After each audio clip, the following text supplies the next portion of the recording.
Hello everyone. In the previous lecture, we saw the basic definition of dhvani. We saw that dhvani can be divided into two broad categories, namely avivakṣita-vācya-dhvani and Vivakṣitānya-paravācya-dhvani. We saw that avivakṣita-vācya-dhvani is that kind of dhvani where a word abandons its primary meaning and goes on to suggest a new meaning that is not conventionally associated with it. Avivakṣita-vācya-dhvani was divided into two broad categories again, namely atyanta-tiraskrit-vacya-dhvani and arthantra-samkramita-vacya-dhvani.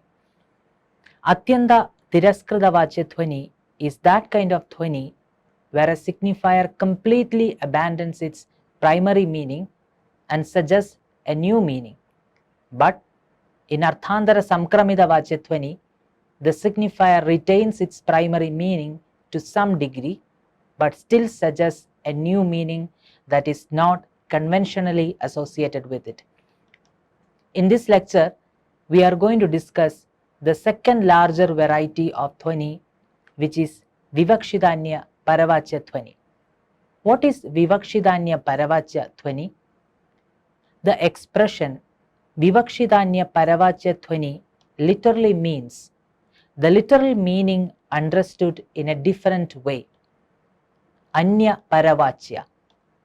In Vivakṣitānya-paravācya-dhvani, the literal meaning, although intended, moves on to suggest something which is not explicitly presented, such as a rasa or aesthetic emotion, an alankara, a figure of speech, or a vastu or a fact.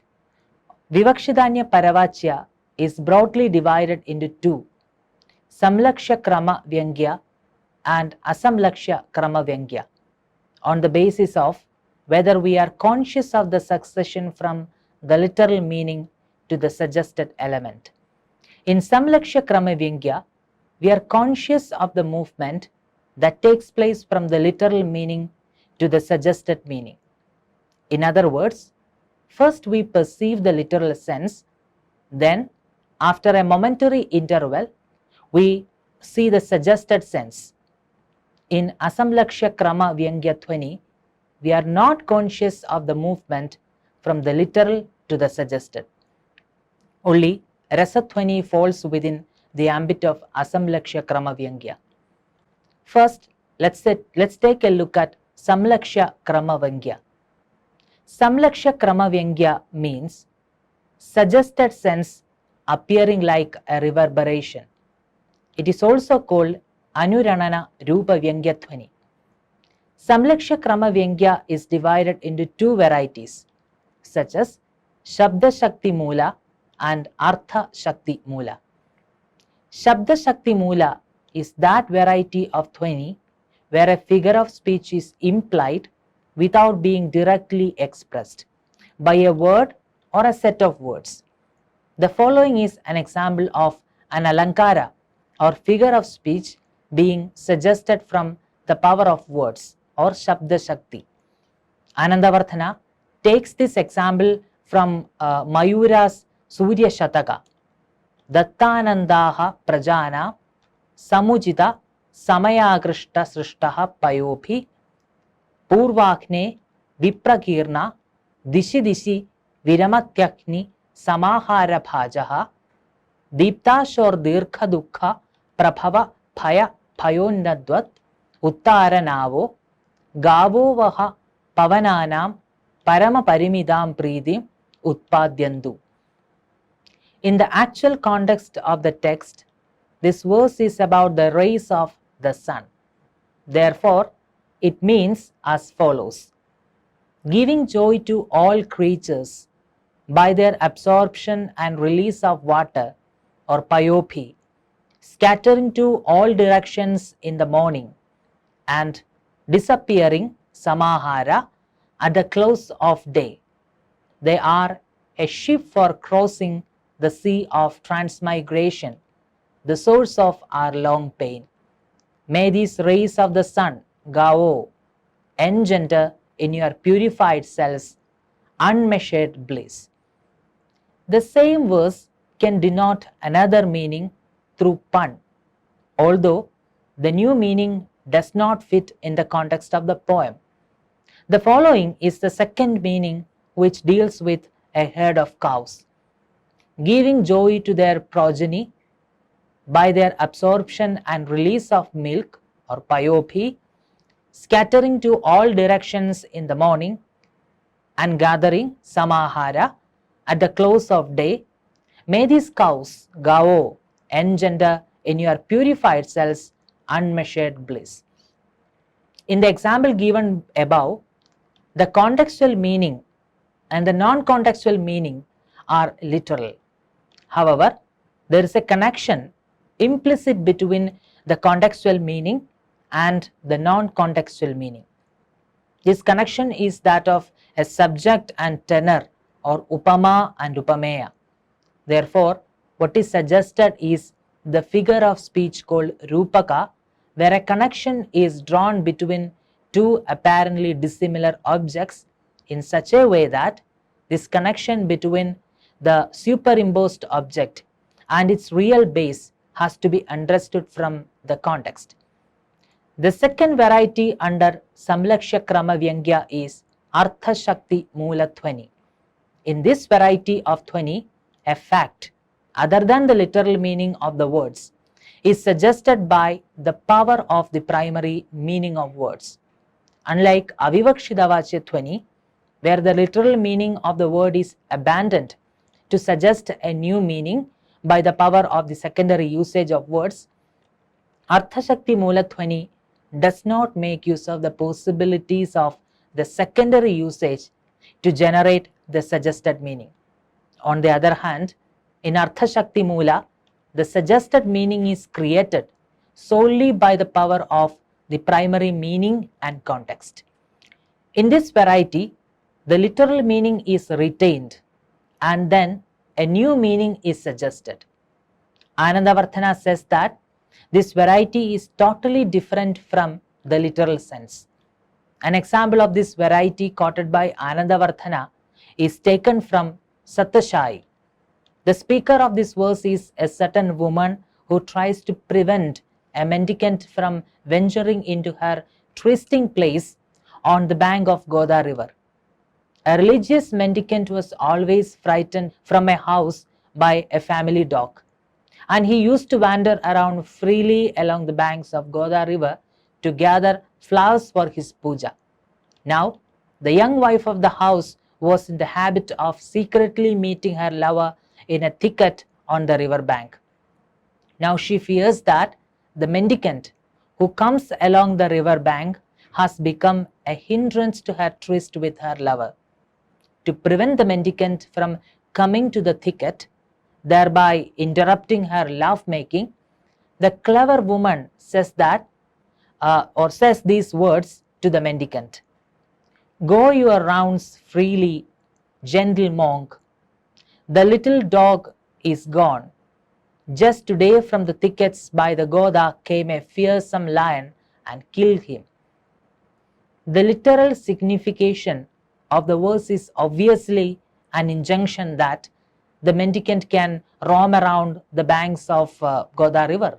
But in this context, the literal meaning, that is, the ascetic can freely roam around on the banks of Goda, gets cancelled, because an ascetic who was afraid of an attack from a dog will not dare walk along a river bank where a lion is freely roaming around. So, what the word suggests is not an injunction but a prohibition that he should not walk along the banks of Goda river. In short, the verse blocks its primary signification conveyed by the conventional meaning of words, and it suggests a new meaning. Anandavarthana shows different kinds of Vastu-dhvanis, such as when the literal meaning is an injunction, the suggested meaning takes the form of a prohibition. When the literal meaning is a prohibition, the suggested meaning is an injunction. When the literal meaning is in the form of an injunction, the suggested meaning is neither injunction nor prohibition, and so on.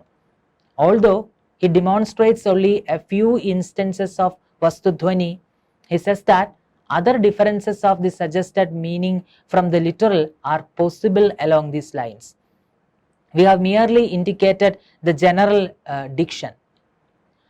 Having seen both the varieties of saṃlakṣya-krama-vyaṅgya, let's take a look at asaṃlakṣya-krama-vyaṅgya. In asaṃlakṣya-krama-vyaṅgya, we are not conscious of the movement from the literal to the suggested. Only rasa-dhvani falls within the ambit of asaṃlakṣya-krama-vyaṅgya.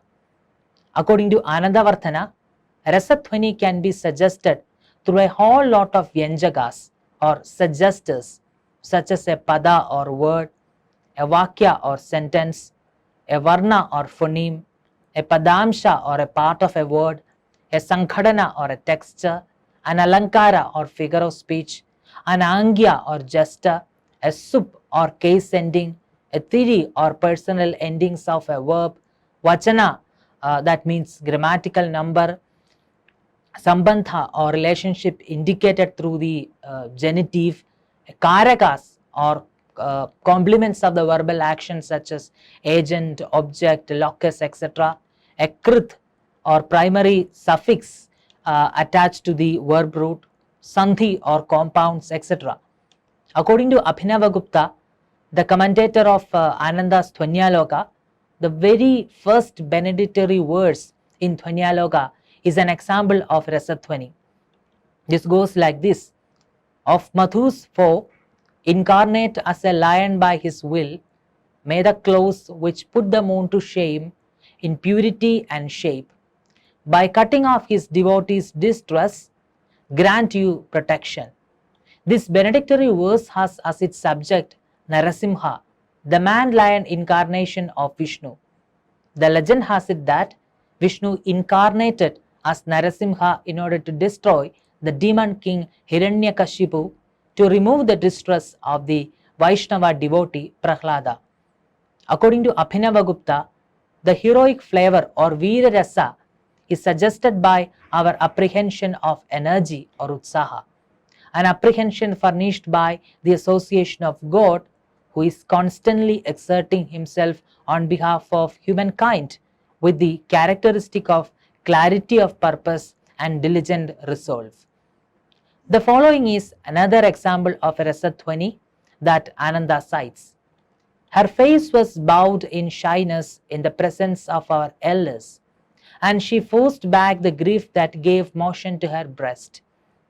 But did not the mere corner of her eye, lovelier than a startled deer's, somehow as it dropped a tear, tell me not to go? In this verse, where the speaker describes how his beloved looked at him, despite the presence of her elders, with sweet glance that reveal her yearning, despair and grief. This recollection of the speaker serves as a stimulant for love in separation. The act of forcing back the grief, startled eyes, shedding of tears, etc., function as vibhava for love in separation. The last variety of dhvani that Anandavarthana refers to is Gunibhutavyangya-kavya. In Gunibhutavyangya-kavya, the suggested elements always remain subordinate to what is explicitly stated. According to Anandavarthana, sometimes the poets will suggest a meaning and then will later explicitly mention what is suggested. If the suggested element is explicitly stated later in the poem, then also it will be relegated to the position of Gunibhutavyangya-kavya. According to Anandavarthana, the subordination of the suggested element to the principal sense of the sentence is like a king's following after his servant in the servant's wedding procession. The following is an example of Gunibhutavyangya-kavya. Knowing that her gallant had set his heart on a rendezvous, the subtle lass smiled, and to show her meaning folded the petals of the lotus in her hand. According to Anandavarthana, in the poem, the readers are explicitly told that there is a suggestiveness in the girl's folding up the lotus blossom with which she is playing. Therefore, Ananda opines that suggestiveness in the poem is subordinated to the explicit meaning. As lotuses close their petals at sundown, she means that he has to meet her at that time. The suggestion is the fact that her lover should come at night, which makes it a Vastu-dhvani. We arrive at the suggested meaning immediately. This remark indicating that there is a suggestion in the act of folding the petals ruins the concealed nature of poetic suggestion. Abhinava's commentary on this passage is noteworthy. According to Abhinava, by the first 3 lines, it is true that no one word in these 3 lines, even in connection with its neighbors, has the power of denoting the sense of evening. And to that extent, the suggestiveness on the stanza is not undone. However, we are expressly told that the sense is suggestive of some other sense, and thereby the very line of suggestion, which consists of the charm of something's being said in a hidden manner, is destroyed. According to Anandavarthana, seen from the point of view of rasa, a Gunibhutavyangya-kavya can also eventually turn out to be a dhvani. Ananda says, this type of poetry also, where the suggestion is subordinated, may take on the nature of dhvani when regarded from the viewpoint of its final meaning, if that meaning is rasa, etc. Anandavarthana also points out that words instancing Gunibhutavyangya-kavya will continue to remain Gunibhutavyangya-kavya if their final purport is not rasa. In some cases, both dhvani and Gunibhuta can appear in a combination. In such instances, the readers should understand as to what predominates the other and then call it appropriately either dhvani-kavya or Gunibhutavyangya-kavya. Standing in contrast to dhvani-kavya is what Anandavarthana calls Chitra-kavya. According to Anandavarthana, a type of poetry which looks beautiful because of its novelties of literal sense and expression, but fails to suggest a rasa or a fact or a thing as its final meaning, is called Chitra-kavya. For Ananda, it is not real poetry but just an imitation of poetry like a chitra or painting.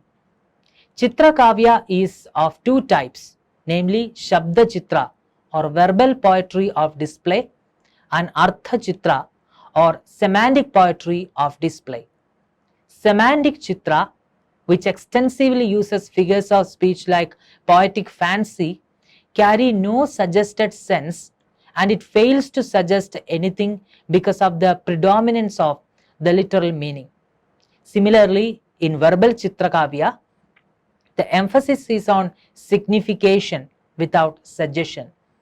Anticipating a criticism from his detractors, Ananda says that people who deny the existence of dhvani may now point out that poetry cannot be about nothing, and anything that a poet mentions in the poem can turn out to be a vibhava or stimulant for some rasa or bhava.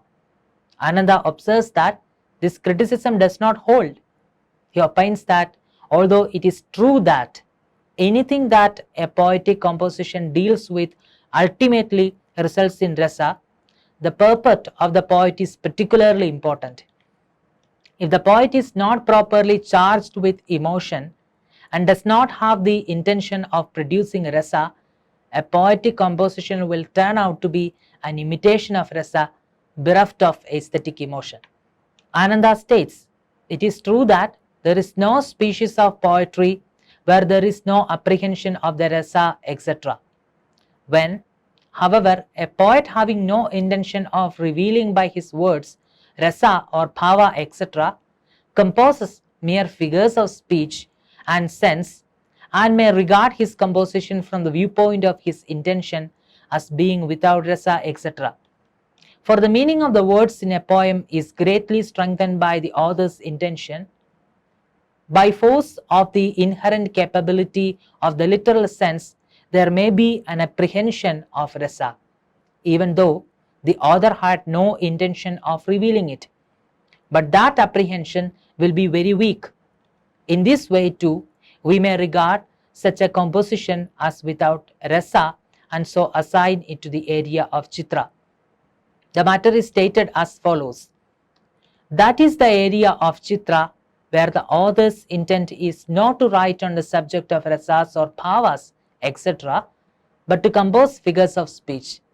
But when the intention of the author, as the final sense of his composition, is the rasa, etc., one may say that there is no poetry that is not in the sphere of dhvani.